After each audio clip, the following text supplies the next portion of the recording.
And we're back here on CiTR 101.9 FM. And I have Jeffrey Armstrong on the line, Kavendra Rishi. Jeffrey is a teacher of Vedic knowledge, which is the knowledge of India, the deep ancient spiritual tradition that yoga is based on.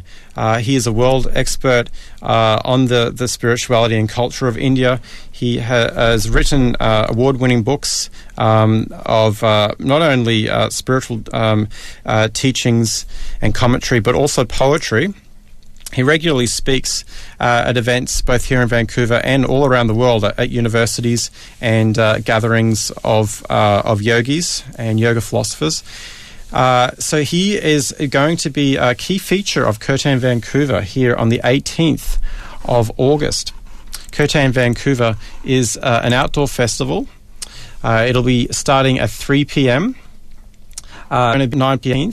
And so Jeffrey, given his stature as a philosopher and commentator on the Vedic knowledge, he'll be opening the ceremony, opening the proceedings at the Kirtan Vancouver, setting the mood and creating a deeper understanding for people around what it is that everyone is experiencing at the event. So here we have Jeffrey on the line right now. Welcome, Jeffrey. What can you tell us about Kirtan Vancouver? Namaste, Matthew. It's great to be here with you. Kirtan Vancouver is part of a larger movement and growth of yogic consciousness throughout the world. And at the center of yoga practice is the idea that we are all wirelessly connected through sound vibration, both to each other, to all that exists, and to the source of our existence. So Kirtan Vancouver is a kind of practice of yoga on a group level, thousands of people participating. It's also a universal celebration of our connection to everything.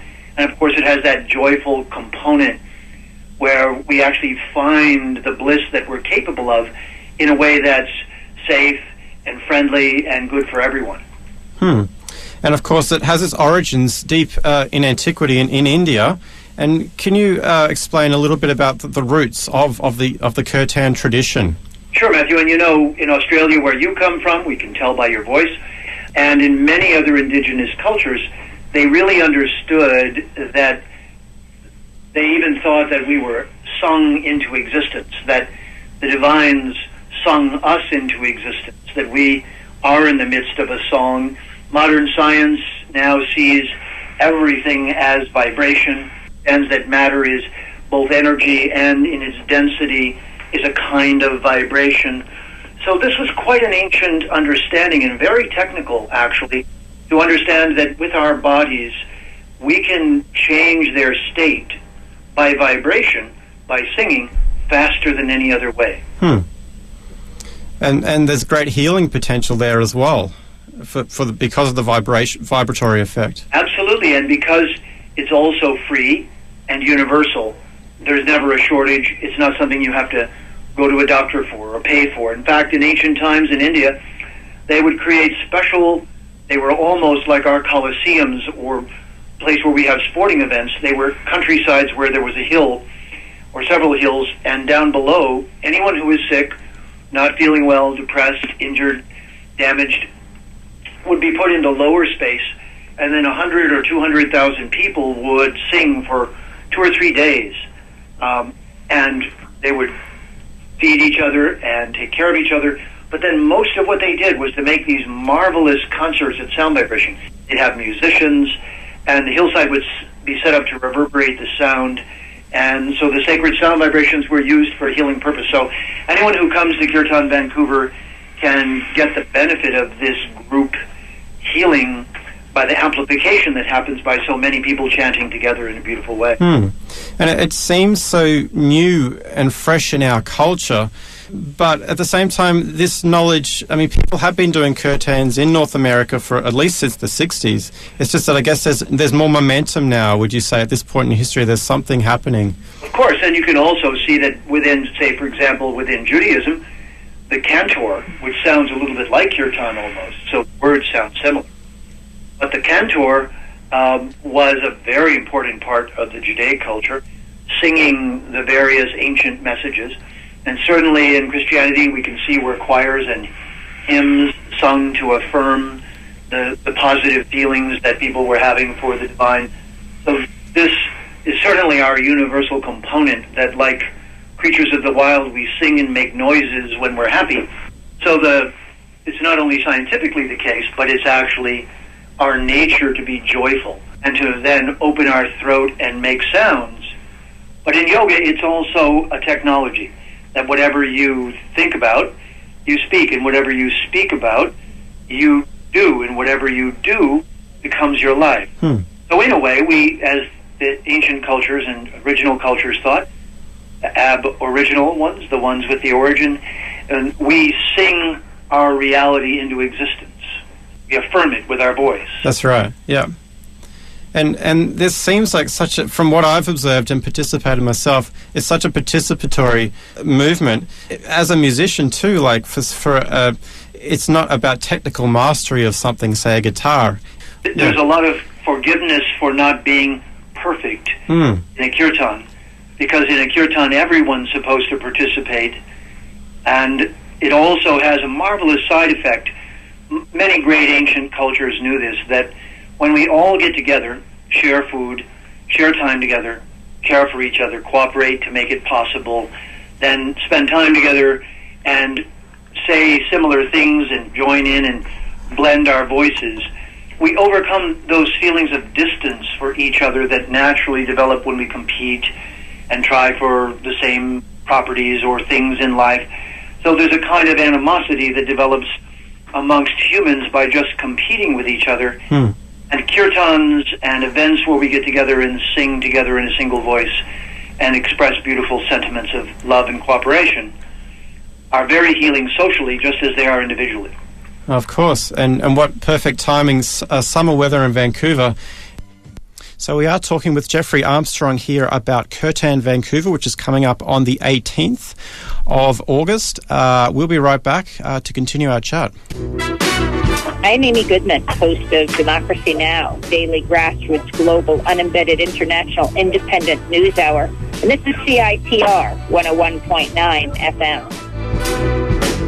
And I wanted to just bring it back to exactly what people can expect. We have multiple performers.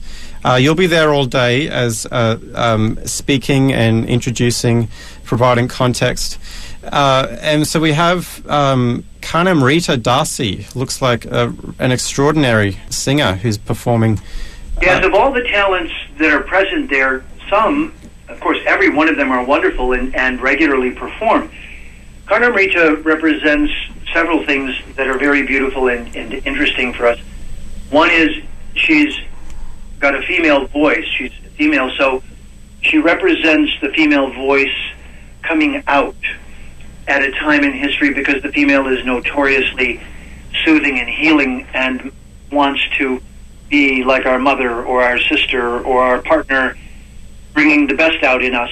So she comes in a long line of singers who sing in the feminine voice, these kirtans to the divine, and help us to soften and engage our heart. And her voice is classically trained, both in India and North America, by classical Indian musicians. So she brings not only the heart of healing to her concerts, but she's also highly trained and therefore carries with her the mystical tradition of ancient India. So she'll be not only singing at Kirtan Vancouver, but she's going to stay in town for August 22nd, when she's going to do a concert as well at the church near the World Peace Center. And that's on a Wednesday night, following Kirtan Vancouver, that's right, yep. And then after that, she'll also have a workshop on Saturday, August 25th. So it's called the Canadian Memorial Church, and it's at 1806 West 15th at Burrard.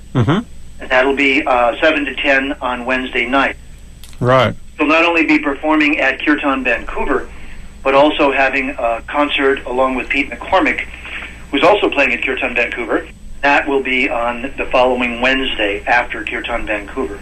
Right. So the weekend, definitely a great way for newcomers to experience what this is all about, what Kirtan is about, and then immerse yourself in a world-class performer the following Wednesday in an intimate setting. Absolutely, and the tickets are available from Banyan Books, so anyone interested in coming to the concert could also get their tickets in advance before they're gone. But we're very fortunate to have Karnamrita here and the many talents, including Pete McCormick, who is a world-class documentary film director who's received several Leo Awards over the last 2 years here in Vancouver for his film work. But it turns out that he's also a very skilled songwriter and musician and kirtan leader. So he's going to be opening Kirtan Vancouver. When I speak at the beginning, setting the context, he'll also be there playing songs and chanting and getting everyone warmed up and into the spirit of the chanting as we then welcome the rest of the artists. And a well-renowned actress is going to be acting as the MC for the event. Her name is Rekha Sharma, and Rekha is accomplished in Canadian film, stage, and television as an actress, and well-known for her various television shows, including Battlestar Galactica. She's going to be our MC for the event. Then we'll also have Niranjan Kaur, Arananda Raghunath Das as an MC later on. DJ A-Slam will have Sandra Lay, who runs Give Peace a Chant regularly here in town. Sparrow, who sings songs and does kirtans. So we have many beautiful performers and artists that are going to be there for the weekend's event. Well, it sounds extraordinary. A very unique event. This is Kirtan Vancouver. So we have been talking with Jeffrey Armstrong, Kavindra Rishi. Thanks so much for your insights, Jeffrey. Thanks, Matthew. We'll see you at the event, and we'll be there with bells on, as they say, and there'll be bells and instruments and drums and all the beauty that you can imagine on a beautiful summer day in Vancouver. Plus, we'll go in a single voice to beautiful places that we haven't gone before. Excellent. Thank you, Jeffrey. Thanks, Matthew. Thanks. Namaste.